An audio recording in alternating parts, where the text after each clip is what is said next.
Pegaram de surpresa. Me pegaram de surpresa mesmo, porque eu ainda não tinha pensado o que eu ia falar. Hoje é o aniversário do Marcos, graças a Deus, ele está aí vivo, bom, com saúde.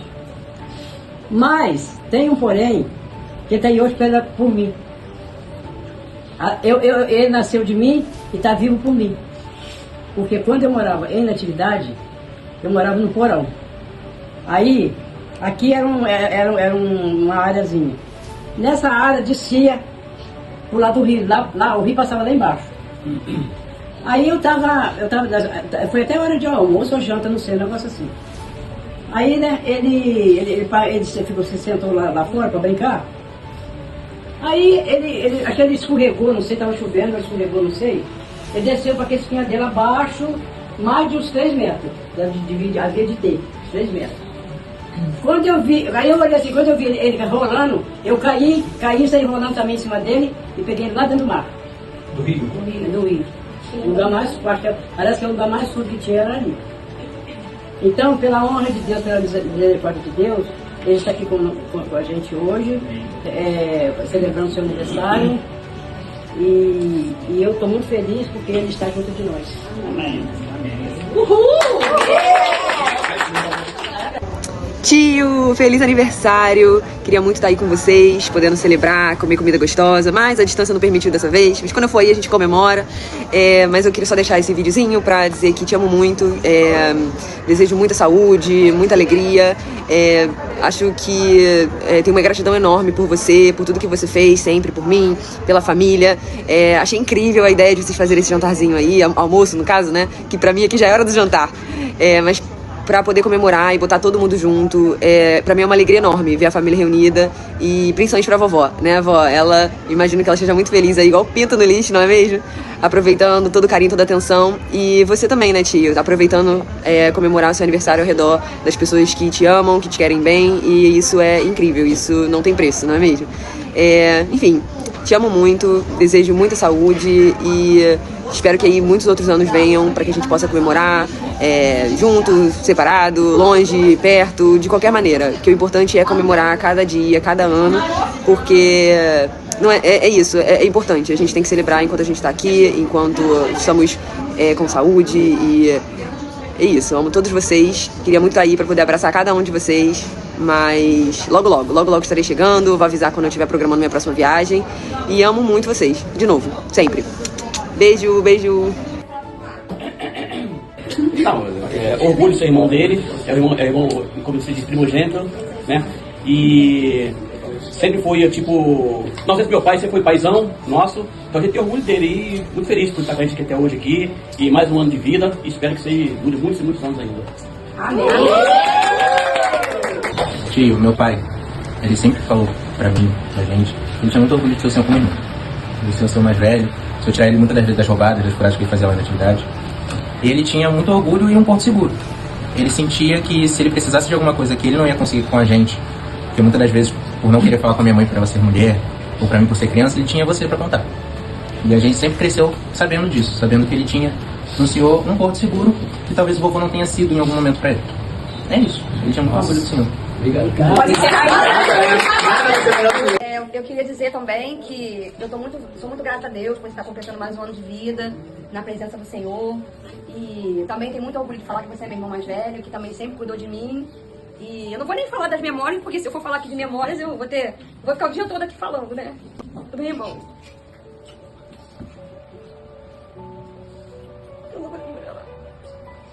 Eu amo você, tá? Bom, gente, eu até escrevi umas palavras pra te falar, porque aí me deu essa ideia hoje pra gente falar uma coisa pra você, a gente não imaginou isso antes, né? E engraçado, eu vou te falar uma coisa que você não vai acreditar. Sexta-feira eu tava no trabalho, juro por Deus, eu tava no trabalho, eu falei assim, eu vou escrever uma carta pras pessoas que eu amo, eu vou escrever uma carta. E eu comecei, por incrível que pareça, apenas Giovana. Estarei em casa. Eu falei, todo dia eu vou escrever uma carta pras pessoas que eu amo. E eu escrevi uma pra Giovana e escrevi uma pra Jane. E depois eu ia selecionar as outras pessoas. E eu devia ter já pensado em você primeiro, que aí já seria uma oportunidade agora, né? Mas eu cheguei a escrever pra você. Só que eu não trouxe, né? Porque assim, o que a gente tem pra dizer pra você, Marcos, é que você, como a Jane falou, foi muito mais do que um irmão. A diferença é pouca. A minha diferença pra você é 6 para 7 anos. É pouca. Mas você foi muitas vezes nosso pai. Você se preocupava com a gente pra se vestir no Natal, entendeu? Você se preocupava porque as pessoas na atividade, algumas mais metidinhas, né? Elas davam motocas, velocípede pros filhos e os seus irmãos, suas irmãs não tinham. E um dia, isso não me sai nunca da cabeça, um dia a gente estava ali na área da Costa da Tia Nessi, quando a gente olha lá pra cima, vindo da casa do Beto, você com uma motoca na mão, uma motoquinha na mão pra ela. Velocípede. Não, era motoca, parecia que era pra gente, não era só pra ela, era pra gente. A gente ficou tão alegre, a gente saiu correndo pra te encontrar, não sei se você lembra disso. Entendeu? Então, eu e você somos mais velhos. Você é dos meninos e eu das meninas. Então, nós fomos obrigados a crescer muito cedo. Nós não tivemos infância, eu e você praticamente. Nós não tivemos infância. Você porque via a luta da mãe e queria ajudar a mãe. Queria ajudar seus irmãos. E eu porque era a filha mais velha, então eu tinha que ser babada da Jane, babada da Giovana. E da Jane eu até gostava porque eu já era mais velha. Eu já tinha aquele, sabe, era um bebê, então eu ficava toda boba e tal. Da Giovana eu já fui mais trabalhosa, a Giovana era muito levada. Mas assim, amava minhas irmãs, fazia tudo pelas minhas irmãs, queria proteger minhas irmãs. E o que a gente sente por você é isso, cara. A gente ama nosso pai. Eu fiz isso porque eu pude pelo nosso pai, todo mundo fez, enquanto ele viveu. Então você não ficou no lugar dele, você não tomou o lugar dele. Mas você fez um papel muito importante que foi o de irmão mais velho. E isso a gente não tem, assim, nunca como te agradecer, entendeu? Por isso que eu falo, e sempre vou falar. O que você precisar de mim, se eu puder te atender, eu vou te atender. E o que eu puder fazer por você, eu vou fazer. Pode saber disso. É uma pena que a gente desperdiça momentos como esse, né? Poderíamos fazer mais vezes. Talvez o que elas disseram, falaram há muito tempo e caiu no esquecimento. Talvez você não sabia de tudo isso, não tinha noção, poderia ter escutado isso ou sabido disso há mais tempo. Bom, eu vou puxar a sardinha pro meu lado porque eu vou para a Bíblia, né? Eu vou em Efésios 2, versículo 10, diz assim: porque somos feitura sua, criados em Cristo Jesus, para boas obras, as quais Deus preparou para que andássemos nela. Eu trouxe esse texto porque eu lembrei do início da sua caminhada, lembrando do quanto você era dedicado à obra de Deus. E algumas pessoas me lembraram isso. Algumas pessoas vão dentro do André. Falou o quanto Marquinhos é dedicado à obra. E a minha oração hoje é que você volte no Boas Obras. Lá no início de como você era, dedicado, cuidava da igreja, mexia na parte mais difícil da igreja, que era o som da igreja. A parte mais difícil de uma igreja é o som, né, Davi? E o Marquinhos fazia com excelência. E o Roberto me lembrou disso. Que você volte às boas obras. Esse é o meu pedido para Deus nessa tarde. Amém. A paz, a tranquilidade, eu não vejo ele cobrar, impor, entrar na vida do outro sem ser.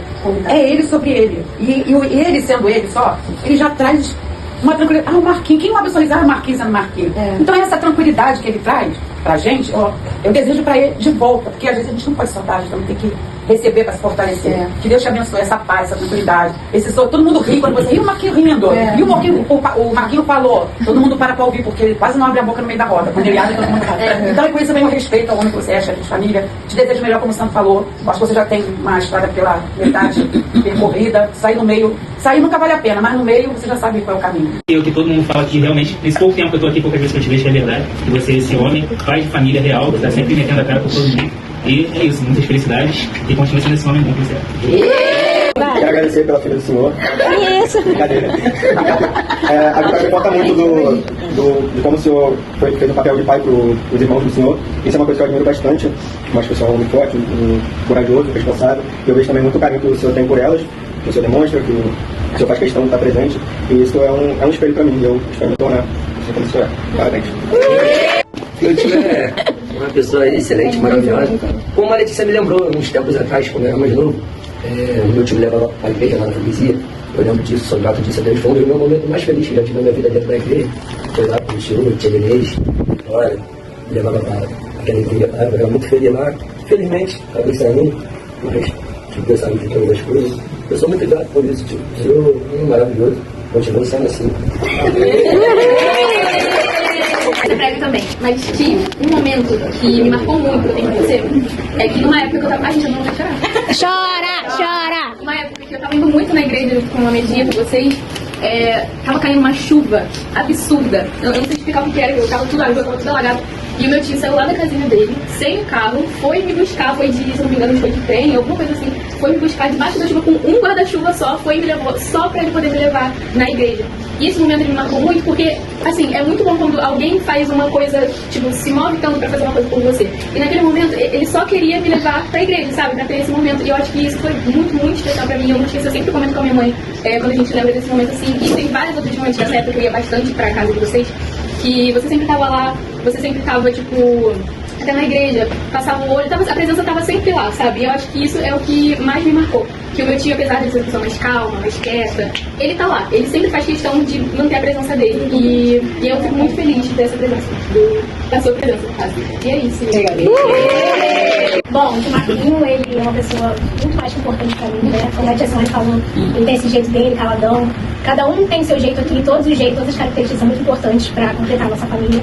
Mas o meu tio Marquinho, ele foi isso aí que ele foi pros irmãos dele, e continua sendo, foi pra mim, na época também, que eu dei muito na casa deles. O tio Marquinho é 100% atos de serviço, ele não é de falar muito, ele não é de puxar saco, de dar presente físico, mas o que ele puder fazer por você, ele vai fazer. Às vezes a gente ficava lá vendo um filme, e aí quando eu e a Vitória, ué, cadê o tio Marquinho? Ele ia lá, tava na rua, mas tinha deixado a piscina cheia pra gente, sem falar nada, ele só fazia e saía, porque é o jeito dele, ele não precisa falar. Só dele ter feito ali já demonstra, né, o amor que ele quer passar pra gente, e essa é a linguagem de amor dele. E eu sempre me senti muito amada por ele, mesmo que ele não fale muito, mas eu sempre me senti muito amada e muito acolhida, e eu te agradeço muito, tipo, esse seu jeito que é único, que as pessoas às vezes não entendem, né, que é de fora, não entendem, mas cada um tem seu jeito único e Deus fez cada um de forma diferente, eu te agradeço muito por isso. Mas uma coisa que também foi muito incomum foi a coisa da Lelê, que foi muito... Ai, vai aqui, tem que chorar, filha, chora. Não tô que teve um dia que eu tava jogando muito e o carro do meu pai deu algum problema com coisa assim. Aí ele falou assim, aí o pai falou assim, ai, não consegui te levar lá, tinha que fazer alguma coisa. Ele falou assim, não, eu vou te comando, pelo menos deixa no trem, que eu pego ela, eu tenho um supermercado aqui, deixa ela e tal. E inclusive o marido também tava chovendo. E aí o tio Marquinhos foi lá, me buscou. E o tio Marquinhos também, sem falar nada, ele mesmo, eu sentia ele ali, sabe? Ele tava quieta na cantilei lá, e aí ele chegava e tava do meu lado, quieto, mas ele quieto. Ele liga tem feito desenho aí, ele não falou nada, mas ele tava quieto também, tipo, queria fazer alguma coisa. Aí ele, liga também, não sei o quê. Às vezes eu tava quieto também, ele, vai na geladeira, pega alguma coisa pra comer, o jeito dele, mas que ele se importava, sabe? Se eu tava fazendo alguma coisa. E eu sempre gostei muito do tio Marquinhos também, porque não sei, eu achei muito fofo. Eu achei ele querido, assim. Eu achei ele querido. Um fofo. Se ele querer fazer alguma coisa, eu já acho ele fofo, assim, tentar e tá fofinho. Eu tô muito grata com a do meu tio Marquinhos, porque ele sempre demonstrou muito pela gente. Quando a gente tá lá, ele sempre cuida bem da gente, na casa dele. E eu tô muito grata, Tio, por você, eu te amo muito. Então, uma das coisas que todo mundo falou um pouquinho de tudo que eu senti vivendo com meu pai esse tempo inteiro. O fato de eu sempre ouvir as histórias que ele me contava, que vocês me contavam, de como ele se tornou o pai da família, de como ele enfrentou o José e tudo, isso me impactou muito e eu vejo o quanto ele é irmãozão, o quanto ele é paizão. Com vocês e com todos os primos, eu vejo esse cuidado que você tem com eles, de ser a pessoa que eles podem contar em qualquer momento. E essa história de como você se preocupou em cuidar dos seus irmãos, em cuidar deles por toda a vida de vocês, isso me impactou muito e me fez ver o Senhor com outros olhos, me fez ver o Senhor como realmente uma pessoa que eu tenho admiração. E aí, também pegando um pouco das coisas que a Isabela falou, meu pai, ele é uma pessoa muito imediatista no sentido de falar não. Porque a gente pede uma coisa, a gente fala uma coisa, ele, não vou fazer isso não. Aí depois ele pega a chave do carro, vamos lá. Aí ele vai e leva, e ele sempre teve esse cuidado com a gente, de levar a gente, de buscar, de mandar mensagem, de saber onde é que tá, de fazer tudo. Pai, preciso disso daqui, era pra amanhã. Ele ia lá na loja e comprava pra gente, e ele sempre proveu essa parte muito bem, e ele sempre se preocupou muito com a gente. E a minha mãe, ela sempre fala que ela buscava, que a gente busca num homem o que a gente não teve do nosso pai, o que a gente teve, e a minha mãe, ela não teve o pai dela presente. E ela buscou no meu pai proteção, ela buscou um homem que cuidasse dela. E eu sinto o cuidado do meu pai pela minha mãe, através disso eu também sinto o cuidado dele com a gente. Então eu vejo que meu pai é muito protetor, ele sempre se preocupou com tudo onde a gente estava, e isso sempre foi uma coisa que me deixou muito segura por ter ele como pai. E é isso, gente, eu te amo, pai. Assim, eu e meu pai, a gente é muito parecido, assim, questão de jeito, porque nós dois somos muito quietos, assim, falamos muito. E por a gente ser assim, a gente não é uma pessoa assim que conversa toda hora, que fala. Mas assim, o meu pai, como todo mundo falou, ele sempre demonstra por ações. Então assim, o meu pai, mesmo que assim, ele não precisa de falar, ele se importa muito com a gente, se preocupa onde a gente está, sempre quer saber onde a gente está. Então assim, ele sempre fez de tudo pra fazer tudo pela gente. Desde que a gente ficava discutindo às vezes por questões a mais, ele sempre faz de tudo pra fazer as coisas pela gente. Qual que seja que a gente pede, sempre fala que ele tem que eu tenho que sair, ele sempre me leva no lugar, sempre tá fazendo tudo pela gente. E, tipo, eu sou muito grata assim, o que ele já fez por mim e pela nossa família. Eu sei que você é a pessoa da minha vida. Entendeu? Então você é o meu amor, tá? Beijo!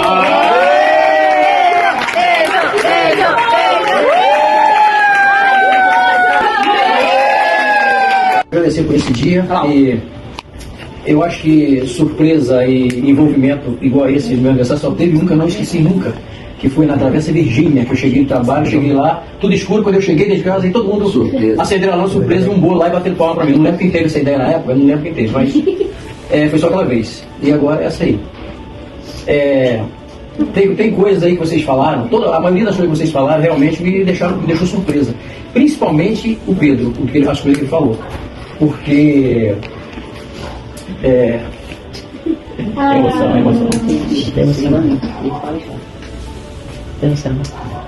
Eu sinto muita falta do meu pai e do Ediel. E depois que ele falou essas coisas aí do Ediel, a Simone na época já tinha me falado mais ou menos, ela pergunta se a gente falta de você. Aí uma vez eu até fui lá, fiz alguma coisa pra eles, ficamos conversando. E o Pedro agora falou essas coisas, foi surpresa o Ediel falar tudo isso de mim. Eu nunca percebi isso, que ele tinha essa admiração tão grande por mim. E do que todos falaram aí, eu agradeço muito, porque teve coisa aí que você desenterrado, coisas que eu não... Quanto o pessoal falou do velocípio, da motoca, nunca esqueci também disso.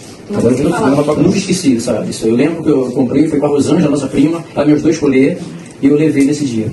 Realmente porque eu via todo mundo dar presente para os filhos, e ela ficava olhando e não tinha. Aí eu dei um jeito de comprar. Não sei como eu paguei, mas eu comprei. E muitas coisas aí que me disseram, como a Fernanda, a Letícia falou isso lá da Voz de Deus. Isso foi uma surpresa que eu não lembrava mais disso. O Biel falou isso aí também, não lembrava. Coisas que às vezes marcam a pessoa que a gente não sabe que a gente teve o início, né? O início daquela carreira, daquela escolha que às vezes a pessoa fez, né? E a gente participou daquela escolha que a pessoa teve. Às vezes a gente não lembra mais desse tipo de coisa, entendeu? Lembro quando a gente morava lá em Natividade, a minha mãe lavava aí umas 10 lavagens de roupa para fora, e de noite eu saía com aquela coisa na mão para entregar para as pessoas a roupa que ela lavava. Não esqueço dessas coisas que a gente passou lá em Natividade, todos esses apertos. Mas hoje a gente lembra disso e lembra com carinho, né? Porque foi uma vitória para você. Você sente que hoje você está vitorioso por aquilo que você passou, e hoje você tem mais condições do que naquela época. Então a coisa melhorou, né? Evoluiu. A gente evoluiu um pouco. Podia ter evoluído mais, mas evoluímos muito, entendeu? Porque hoje a minha mãe está aí, a gente pode estar sempre comprando remédio. Naquela época ninguém podia comprar nada, a gente praticamente tinha nada. Meu pai, o único que trabalhava, nós éramos todos pequenos, não trabalhávamos. E quando trabalhava lá no interior, a gente ganhava aí R$10 por semana, era uma merreca, lá o pessoal lá não dava muita importância que a gente fazia. Aí nós fizemos fiz muita coisa. Vendi laranja na rua, eu e Ediel, engraxamos sapato, roubamos laranja no quintal dos outros. Sentando no quintal dos outros, teve um dia que eu até contei isso na história do Ediel, que o dia eu fiquei lá embaixo, ele lá em cima no pé de laranja, roubando laranja, o dono da só chegou, não deu tempo de descer, ele pulou lá de cima. Pulou dentro de mim. São lembranças que a gente tem, então eu fico sozinho pensando assim, por isso que eu sinto muita falta deles. Meu pai, porque eu podia ter curtido mais. Ediel também podia ter curtido mais, a gente brigava muito. Mas dizem que quando a gente briga muito, porque não, né? Brigava muito, eu discutia muito com ele, a gente discutia muito, porque o Ediel era muito levado. O Ediel era levado. Ele aprontava, ele brigava na coisa, ele não levava, ele foi pra casa, e por todo lugar que se alguém fizesse alguma coisa com ele, ele enfrentava, ele não tinha medo de nada. Eu era medroso, mas o Ediel não era não. E muitas vezes a gente ficou muito, mas trabalhava junto, vendendo laranja junto, ele vendia junto comigo, a gente andava 12 km a pé com a carrocinha para buscar laranja para revender. O Ediel ia comigo. Engraxava sapato na rua, vendia pro colégio, fazia de tudo a gente fazia. E hoje eu lembro disso com um orgulho, com uma alegria, né? Porque eu fazia isso e levava para casa.